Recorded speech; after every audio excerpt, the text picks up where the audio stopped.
अस्सलाम वालेकुम students. Biology class 9 second chapter biodiversity हमारा आज का टॉपिक है taxonomic rank of classification. Taxonomy क्या है? Taxonomy is the branch of biology in which we study about grouping, naming and classification of living organisms. Living organisms की grouping करना, उनको different names, specific names देना और उनकी इस क्लासिफिकेशन की स्टडी को हम कहते हैं टेक्सोनमी। टेक्सोनमी में डिफरेंट स्टेप्स हैं। डिफरेंट स्टेप्स को हमने इसमें एनिमल्स की जो है क्लासिफिकेशन, उसको डिफरेंट स्टेप्स में हमने डिवाइड कर दिया है। First of all domain. सबसे पहले एनिमल को या किसी लिविंग ऑर्गेनिज्म को किसी 3 मेन डोमेन्स हैं, bacteria, Archie and Eukarya. In 3 domains में से किसी एक डोमेन में ऐड करेंगे पहले हम लिविंग ऑर्गेनिज्म को। उसके बाद है किंगडम,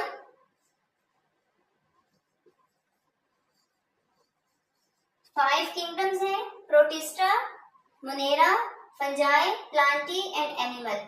इन 5 किंगडम में से किसी एक उसकी सिमिलैरिटीज एंड डिफरेंसेस और कैरेक्टरिस्टिक्स की बेस पर किसी एक किंगडम में ऐड करेंगे हम लिविंग ऑर्गेनिज्म को।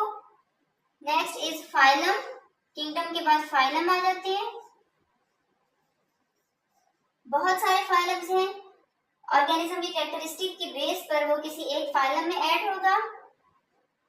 उसके बाद क्लास है, किसी एक क्लास में ऐड होगा। नेक्स्ट ऑर्डर, क्लास के बाद ऑर्डर आ जाते हैं। फिर फैमिली,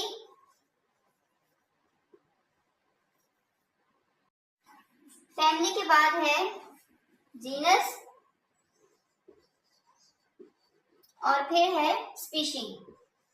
एक ऑर्गेनिज्म को कि जब हम क्लासिफिकेशन करते हैं तो उसको इन तमाम ग्रुप्स में बारी बारी ऐड किया जाता है उसकी कैरेक्टरिस्टिक्स की बेस पे। इसकी एग्जांपल ले लेते हैं।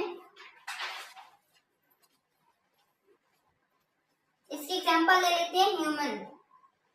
ह्यूमन का जो किंगडम है, ह्यूमन का जो डोमेन है, डोमेन इसका क्या है? यूकेरिया।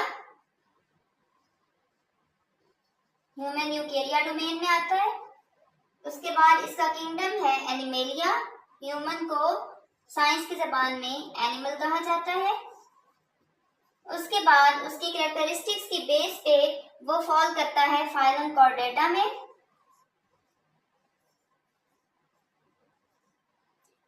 फाइलम के बाद क्लास आ जाती है। इंसान मैमल है, क्लास मैमेलिया में फॉल करेगा। उसके बाद उसका ऑर्डर है प्राइमेट।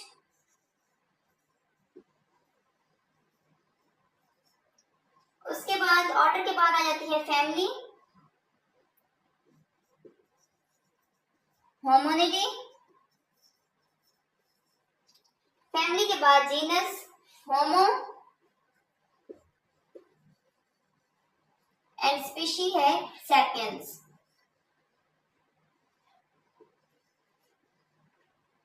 ये है इंसान की क्लासिफिकेशन, एक मैन की, ह्यूमन बीइंग की क्लासिफिकेशन। ह्यूमन को इस तरह हम domain, kingdom, phylum, class, order, family, genus और फिर इस स्पीशी में ऐड करते हैं। What is species? स्पीशी क्या है?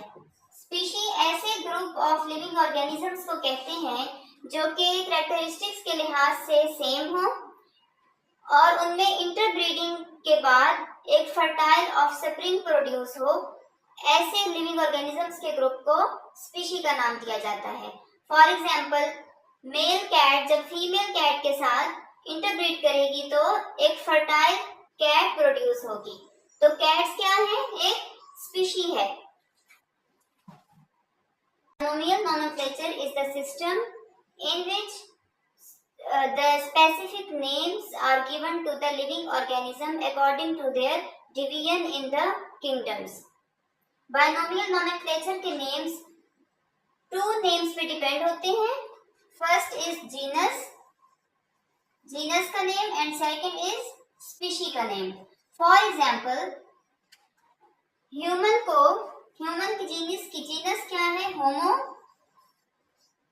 एंड स्पीशी है सैपियंस। तो ह्यूमन का साइंटिफिक नेम हुआ होमो सैपियंस। साइंस की जबान में ह्यूमन को कहते हैं होमो सैपियंस। ह्यूमन का साइंटिफिक नेम है Homo sapiens which is combination of two names homo genus and sapiens species। Binomial nomenclature introduce करवाने की जरूरत क्यों पड़ी?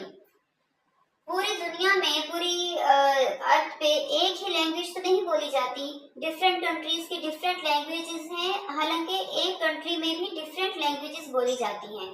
तो एक चीज को एक कंट्री में अगर एक नाम है तो दूसरे कंट्री में जब लैंग्वेज चेंज होगी तो उसका दूसरा नाम होगा। फॉर एग्जाम्पल इसमें हम एग्जाम्पल ले लेते हैं एक वेजिटेबल की। The vegetable name is brinjal. English में इसको ब्रिंजल बोलेंगे इंग्लिश लैंग्वेज में। उर्दू लैंग्वेज में इसको बोलेंगे बैगन। पंजाबी में इसका नाम है बताऊं?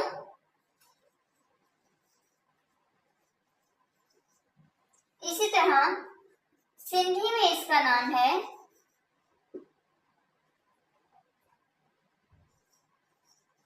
बेगन।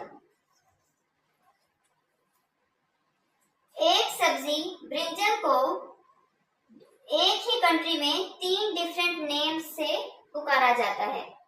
तो जब एक कंट्री में डिफरेंट लैंग्वेजेस के यूज से एक ही चीज का एक कॉमन सब्जी का नाम चेंज हो जाता है तो यूनिवर्सल स्टडी के लिए पूरी दुनिया में ह्यूमंस की लिविंग ऑर्गेनिजम्स की स्टडी के लिए एक स्पेशल नेमिंग का सिस्टम इंट्रोड्यूस करवाने की जरूरत पड़ी जिसका नाम है बाइनोमियल नोमेनक्लेचर।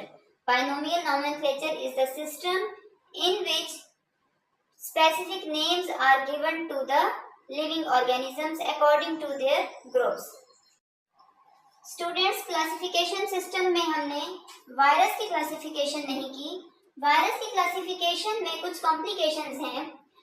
एक्चुअली वायरस में दोनों कैरेक्टरिस्टिक्स पाई जाती हैं, लिविंग थिंग्स की भी और नॉन लिविंग थिंग्स की भी। अब लिविंग थिंग्स की कौन सी कैरेक्टरिस्टिक्स हैं कि ये डिफरेंट वेराइटीज हैं, इसकी डिफरेंट काइंड्स हैं वायरस की। नंबर सेकंड है इसका ओन जेनेटिक मटेरियल है। Virus has its own genetic material, इसका अपना जेनेटिक मटेरियल है। नंबर 3 ये रिप्रोड्यूस करता है inside the other living organism, दूसरे लिविंग ऑर्गेनिज्म के अंदर ये रिप्रोड्यूस करता है। और नंबर 4 इज ये डिजीज कॉज करता है। ये इसकी कैरेक्टरिस्टिक्स हैं लिविंग थिंग्स वाली। And according to non living things ये कैसे बिहेव करता है? इट कैन नॉट रेस्पायर, ये सांस नहीं ले सकता।